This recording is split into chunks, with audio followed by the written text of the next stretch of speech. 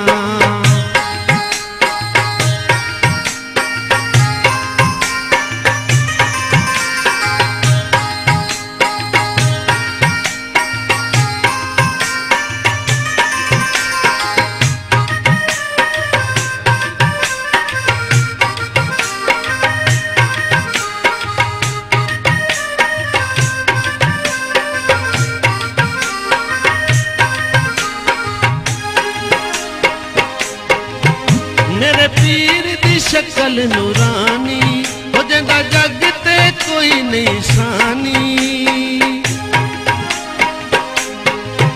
میرے پیر دی شکل نورانی جندا جگ تے کوئی نہیں سانی بننے اتے لاکھ جیاں کوئی بننے اتے لاکھ جیاں تک تک مرشد نوں اکھی میری نہیں رجیاں تک تک مرشد نوں اکھی میری نہیں رجیاں پیر حمید سرکار میں نوکر تیریاں بسے تیرا دربار میں نوکر تیریاں بسے تیرا دربار میں نوکر تیریاں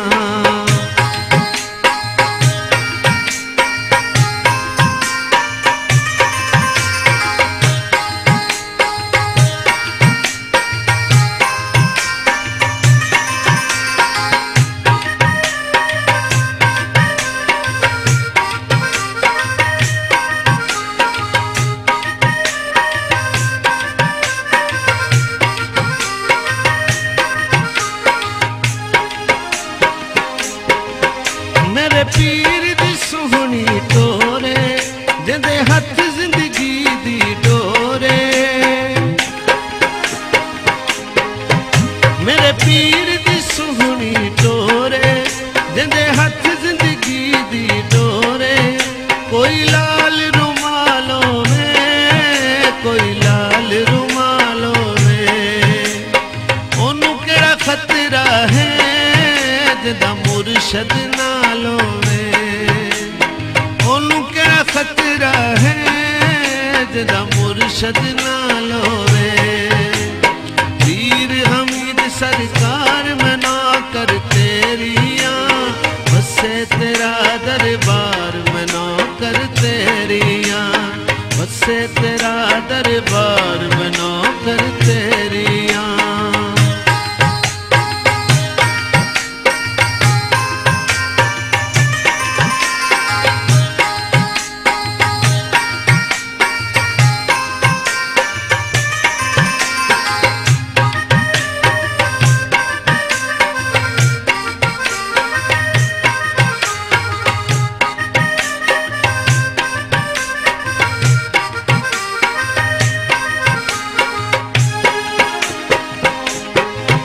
سن پیر دا فیض کمالے ایتھے جھکیا آن اقبالے سن پیر دا فیض کمالے ایتھے جھکیا آن اقبالے کوئی بیڑی دا پک ہوندا کوئی بیڑی دا پک ہوندا جیتھے سونا کرم کرے کک تو لک ہوندا جیتھے سونا کرم کرے او کک تو لک ہوندا پیر حمید سرکار میں نوکر تیریاں بسے تیرا دربار میں نوکر تیریاں بسے تیرا دربار میں نوکر تیریاں جناب قاری محمد ندیم باسط سیالوی صاحب آپ تشریف لے اور اس عظیم فضل کتابہ قیدہ آغاز تلاوت کلام پاک بسم اللہ الرحمن الرحیم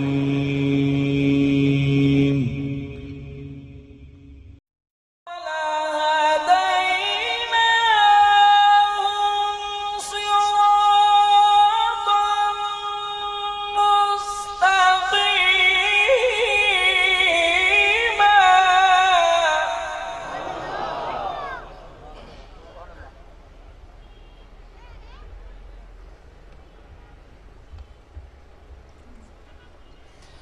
ومن يطع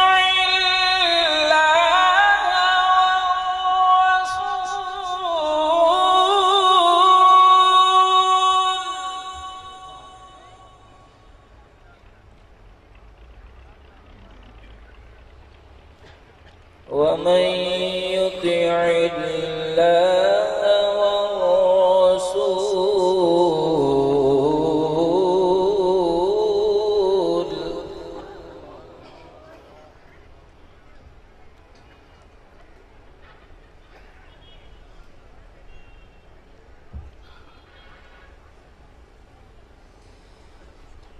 ومن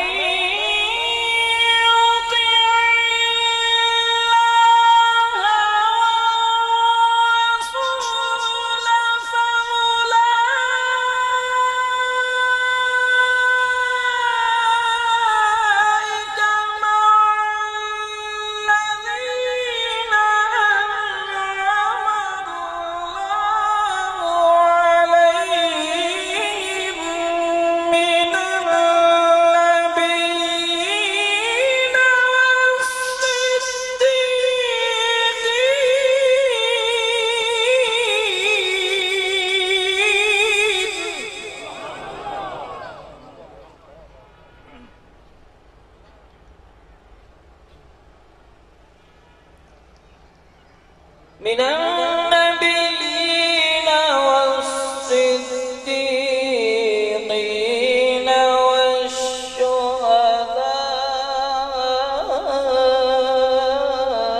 والشهداء والصالحين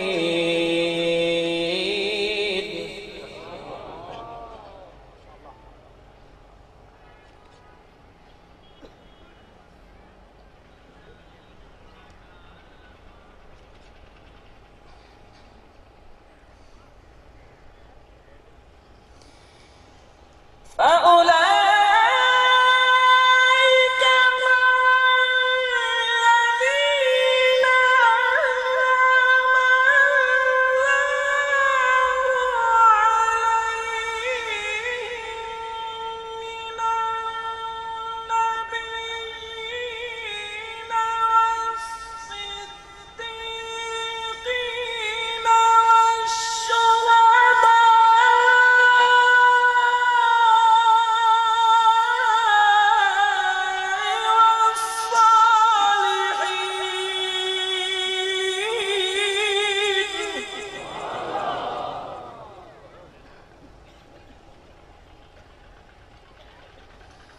وحسن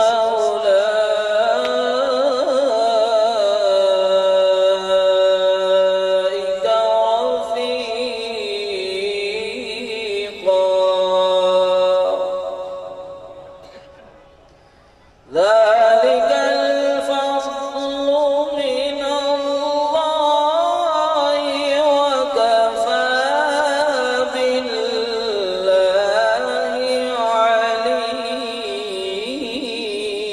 عليما صدق الله العظيم وصدق رسوله النبي الكريم الأمين جزاکم اللہ قاری ندیم باسط سیالوی صاحب انتہائی خوبصورت انداز میں تلاوت کلام پاک کو نواز رہے ہیں خدا کا ذکر کریں اور ذکر مصطفیٰ نہ کریں ہمارے منہ میں ہو ایسی زبان خدا نہ کرے تیری کلیدیں ککھ بھی چنگے میں ککھاں کو مارا لکھاں چاکر خضر کو آٹے میں لکھاں تو مارا تشریف لیان کے جناب حسنین رضا سیالوی صاحب اور عدیہ مناقب و حضور پیر سیال غریب نواز پیش فرمان کے غلام حسنین رضا سیالوی منقبت حضور شیخ الاسلام غریب نواز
بدل چکڑ دینی او باوے لکھ بجوے لج پال نہ گڑ دینی او باوے لکھ بجوے لج پال نہ گڑ دینی باجے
نیمی ٹانی جھونی ہوئی ہے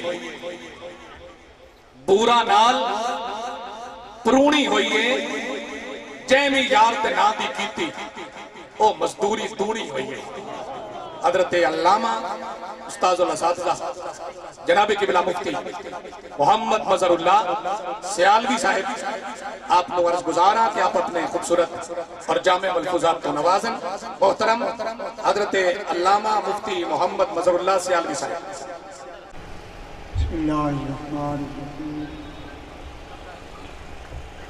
الحمدللہ رب العالمین والصلاة والسلام علی سید الانبیاء والمرسلین وعلى آلہ وصحبہ اجمعین اما بعد فاعوذ باللہ من الشیطان الرجیم بسم اللہ الرحمن الرحیم بل یداہ مبسوطتان ينفق کیف یشاء صدق اللہ العظیم وصدق رسولہ النبی الکریم ان اللہ وملائکتہ یصلون علی النبی یا ایہا الذین آمنوا صلوا علیہ وسلموا تسلیما